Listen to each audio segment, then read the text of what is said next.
Hello and welcome back to the channel. My name is Zach Collins and this is Financial Education. For those of you that don't know me, what is my background? I was a financial advisor in my past, fully licensed, fully FISA compliant, specializing in super and non-super investments. I'm not licensed anymore, but I would love to get it back one day.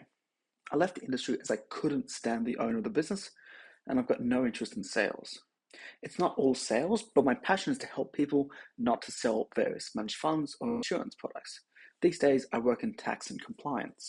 Today, I want to talk about index funds. People get this confused a lot.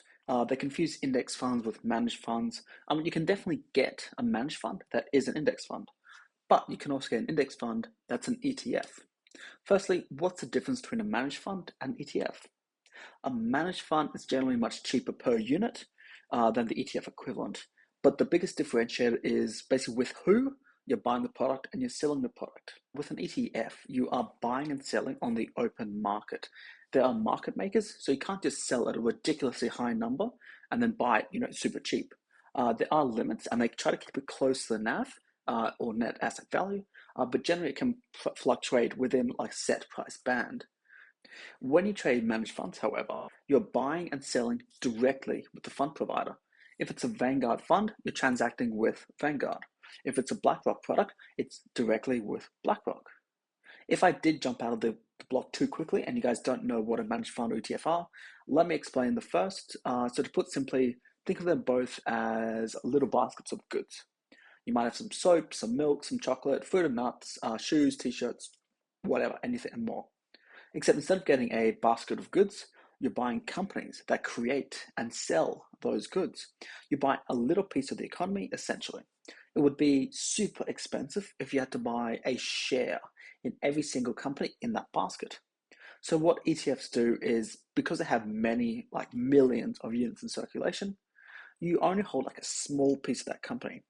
Even, it might even be as low as 0.01% of a share, which would mean that you'd need about 100 of that specific ETF just to have one share in that particular company.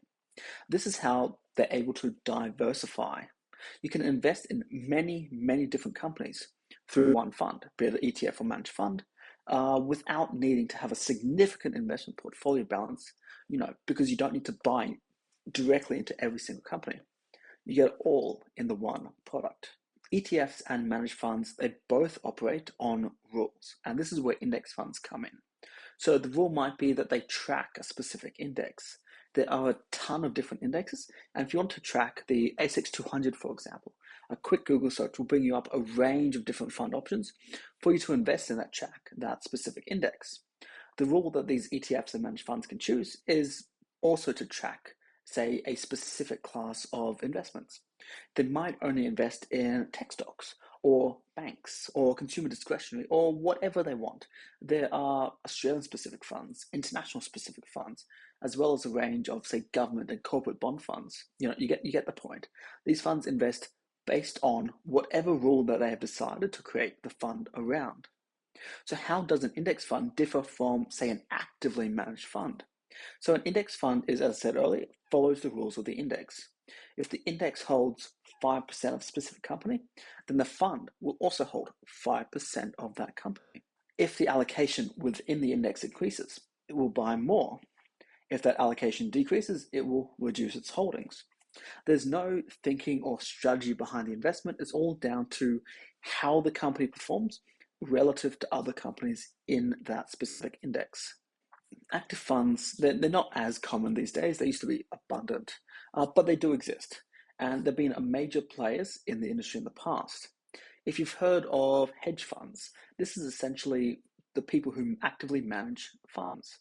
And what actively managed funds do is they will generally have an index that they aim to follow. However, they have a lot more choice in how they deploy their capital. Let's use the same company in the index fund analogy. It makes up 5% of an index. Now, an active manager that is tracking that index, they can allocate 5% to the company. Now, let's say next year the fund outperforms, and now it's about 8% of the index. So the actively managed fund, they can increase their holdings to 8%, or they can keep it to 5%, or they can even decrease it. So the investment strategy is built around how they believe each specific company that they hold will perform over the next few years rather than how it is performing relative to the economy at that specific point in time. When it comes to investing in these types of funds, there are a few different ways you can hold your investments. Now, either through chess or custodian. The custodian model is where you don't actually own the fund directly. However, you are the beneficiary of those assets. You remain in full control. You are receiving the distributions. You are the one that can buy or sell at any time. And the model also tends to be cheaper than chess. The issue with this model, I guess, is that if something happens to the brokerage, because technically the brokerage owns the assets, they can use your holdings and your money to keep their business afloat. I mean, it doesn't happen very often, but it's still something to keep an eye on. In saying that, the superannuation system is based on a custodian model, and so is basically the whole US stock market. Now, there are risks, but there are also a lot of benefits.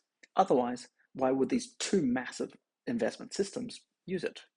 With a CHESS model, which stands for Clearinghouse Electronic Subregister System, you are the ultimate owner. You are provided a distinctive HIN, or holder identification number, and this is what proves your ownership. It allows you to keep your number, and you can move your holdings between brokerages, bypassing the issues that come with the custodian model. With HINs, however, it tends to be more expensive for the brokerages, so they do have a minimum order.